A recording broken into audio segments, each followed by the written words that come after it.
আসসালামু আলাইকুম প্রিয় ভিউয়ার্স, আশা করি সবাই ভালো আছেন। জুলাই মাসে সরকারি চাকরিজীবীদের জন্য ইনক্রিমেন্টের বিষয়টি বেশ গুরুত্বপূর্ণ। অনেকেই জানতে চান ইনক্রিমেন্ট কারা পাবেন আর কারা পাবেন না। এই ভিডিওতে আমরা এই বিষয়টি বিস্তারিতভাবে তুলে ধরব, যাতে আপনাদের মনে কোনো প্রশ্ন না থাকে। ইনক্রিমেন্ট কি? ইনক্রিমেন্ট হল সরকারি চাকরিজীবীদের বার্ষিক বেতন বৃদ্ধি।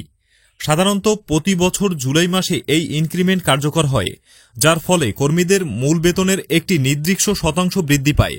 এটি মূলত কর্মীর অভিজ্ঞতা বৃদ্ধি এবং মূল্যস্ফীতির সঙ্গে সামঞ্জস্য রেখে তাদের জীবনযাত্রার মান বজায় রাখার জন্য দেওয়া হয়। জুলাইয়ে কারা ইনক্রিমেন্ট পাবেন? বেশিরভাগ সরকারি কর্মচারী এই জুলাই মাসে তাদের ইনক্রিমেন্ট পাবেন। যারা ইনক্রিমেন্ট পাওয়ার যোগ্য তাদের মধ্যে নিম্নলিখিত বিষয়গুলো প্রযোজ্য। সাধারণ ইনক্রিমেন্ট: যাদের চাকরির বয়স 6 মাস পূর্ণ হয়েছে এবং যাদের বেতন গ্রেড শেষ হয়নি, তারা সবাই 5% হারে সাধারণ ইনক্রিমেন্ট পাবেন। এটি একটি নিয়মিত প্রক্রিয়া, যা প্রতি বছর জুলাই মাসে স্বয়ংক্রিয়ভাবে কার্যকর হয়। এই ইনক্রিমেন্ট মূল বেতনের উপর ভিত্তি করে হিসাব করা হয়, যা শেষ বেতনের সঙ্গে যুক্ত হয়ে নতুন মূল বেতন নির্ধারিত হয়। পদোন্নতিজনিত ইনক্রিমেন্ট: যদি কোনো কর্মচারী জুলাই মাসের আগে পদোন্নতি পেয়ে থাকেন এবং তার পদোন্নতিজনিত ইনক্রিমেন্ট বকেয়া থাকে, তাহলে জুলাই মাসে ইনক্রিমেন্টের সঙ্গে সেটিও হিসাব করা হবে। এক্ষেত্রে পদোন্নতির কারণে একটি ইনক্রিমেন্ট এবং জুলাই মাসের সাধারণ ইনক্রিমেন্ট এই দুটি একসঙ্গে কার্যকর হতে পারে। টাইম স্কেল, সিলেকশন গ্রেড যদি প্রযোজ্য হয়। যদি টাইম স্কেল ও সিলেকশন গ্রেড এখন আর প্রচলিত নেই, তবে কিছু পুরনো কাঠামোতে যদি এর কোনো বিষয় বকেয়া থাকে, তবে জুলাইয়ের ইনক্রিমেন্টের সাথে এর সমন্বয় হতে পারে, তবে এটি একটি বিরল ঘটনা। কারা ইনক্রিমেন্ট পাবেন না? কারা ইনক্রিমেন্ট পাবেন না? কিছু নির্দিষ্ট ক্ষেত্রে সরকারি চাকরিজীবীরা জুলাই মাসে ইনক্রিমেন্ট পাবেন না। এই ক্ষেত্রগুলো সম্পর্কে স্পষ্ট ধারণা থাকা জরুরি। যাদের চাকরির বয়স 6 মাস পূর্ণ হয়নি। যদি কোনো কর্মচারী 1 জানুয়ারি থেকে 30 জুনের মধ্যে চাকরিতে যোগদান করেন, তাহলে জুলাই মাসে তাদের চাকরির বয়স 6 মাস পূর্ণ হয় না। তাই তারা এই বছরের জুলাইয়ের ইনক্রিমেন্ট পাবেন না। তাদের ইনক্রিমেন্ট কার্যকর হতে পরের বছর, যখন তাদের চাকরির বয়স 1 বছর পূর্ণ হবে। যাদের বেতন গ্রেড শেষ হয়ে গেছে। সরকারি বেতন কাঠামোতে প্রতিটি গ্রেডের একটি নির্দিষ্ট সর্বোচ্চ সীমা আছে।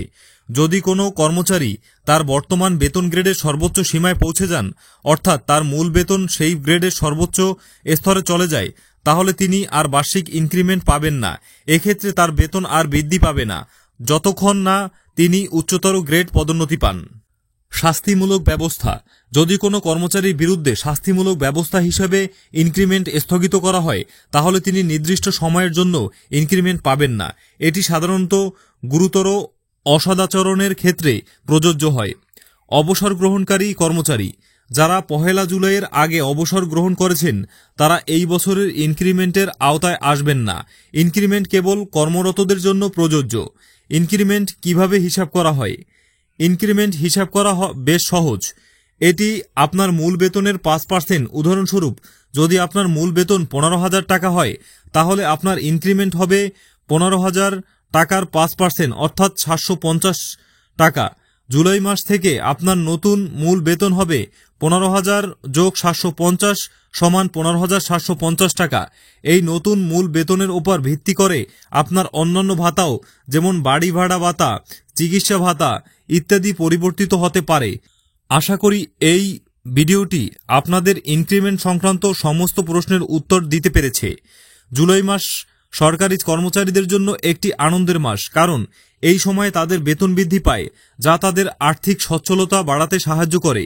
যারা ইনক্রিমেন্ট পাচ্ছেন তাদের জন্য শুভকামনা, আর যারা পাচ্ছেন না তারাও হতাশ হবেন না, কারণ সঠিক নিয়ম অনুযায়ী আপনার ইনক্রিমেন্টও সময় মতো কার্যকর হবে। যদি আপনার এই বিষয়ে আরও কোনো প্রশ্ন থাকে, তাহলে কমেন্টে জানাতে পারেন, আমরা উত্তর দেওয়ার চেষ্টা করব। ভিডিওটি ভালো লাগলে লাইক ও শেয়ার করতে ভুলবেন না। দেখা হচ্ছে পরবর্তী ভিডিওতে। ততক্ষণ পর্যন্ত ভালো থাকুন, সুস্থ থাকুন। আল্লাহ হাফেজ।